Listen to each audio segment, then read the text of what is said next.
ಅಪ್ಪಾಜಿಯವರ ರಥವನ್ನು ಸುಗಮವಾಗಿ ಈ ಭಂಡಾರದ ಮಹಿಮೆಯನ್ನ ಹಿಂದಿನವರಿಗೂ ಹತ್ತಿಲ್ಲ. ಹೌದು, ಅದು ಇನ್ನು ಮುಂದಿನವರಿಗೂ ಹತ್ತುವುದಿಲ್ಲ.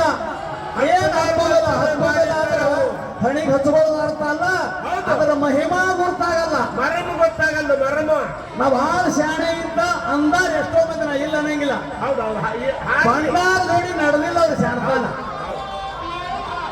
ಈ ಭಂಡಾರದ ಮಹಿಮೆಯನ್ನ ತನ್ನ ಅಮೃತ ಹಸ್ತದಿಂದ ಸಿದ್ಧ ಸಂಪ್ರದಾಯದ ನಿಯಮದ ಪ್ರಕಾರ ಹೌದು ಏನ್ ಮಾಡ್ಯಾರ?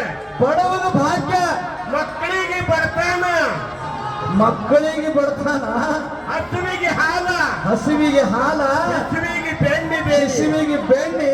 ಹೌದು, ಏನ್ ಹೇಳುದ್ರಿ?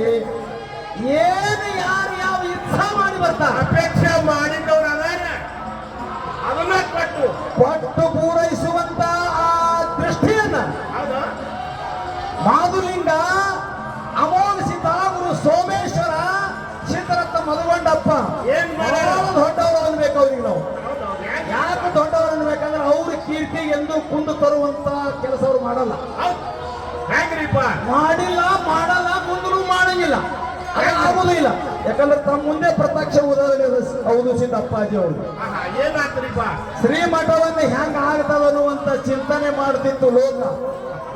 ಯಾವಾಗ ಅಪ್ಪಾಜಿ ಅವ್ರ ಲಿಂಗಾಯ ಆದ ಬಳಿಕ ಮಠ ನಡೆಸ್ಕೊಂಡು ಹೋಗುದು ಹೆಂಗಪ್ಪ ಅಂತಿದ್ರು, ಅದು ಯಾರಿಗೂ ಅಂತ ಹತ್ತಲಾರದೆ ಅಂತ ಬಂಗಾರ ಕೂಸನ್ನು ತಯಾರು ಮಾಡಿ ಆ ರಥದೊಳಗೆ ಬಿಟ್ಟು ಇವತ್ತ 16ನೇ ವರ್ಷ ಪ್ರಾರಂಭದ ಇಲ್ಲಿ ತನಕ ಶ್ರೀಮಠಕ್ಕೆ ಬರ್ತಕ್ಕಂತ ಭಕ್ತಾದಿಗಳಿಗೆ ಬೇಡುವಂತದನ್ನು ಕೊಟ್ಟು, ಇಲ್ಲಂದ್ರೂ ಸಾವಿರಾರು ಮಕ್ಕಳು ಸಂತಾನ ಕೊಟ್ಟ ಪುತ್ರ ಸಂತಾನವನ್ನು ತಾವೆಲ್ಲರೂ ನೋಡಿದ್ರಿ. ಅಂತ ಅವಧೂಷಿತಪ್ಪಾಜಿಯವರ ಶ್ರೀಚರಣಕ್ಕೆ ಏನ್ ಮಾಡಬೇಕು? ಪರವಾಗಿ ಇವತ್ತಿನ ದಿವಸ ಭಾರತ ಹುಣ್ಣಿಮೆ, ಭಗವಂತನ ಹುಣ್ಣಿಮೆ ದಿನ ಅವರಿಗೂ ಕೂಡ ನಮಸ್ಕರಿಸಿ, ಹೌದು ಭಾವಿಕ ಭಕ್ತರಿಗೆ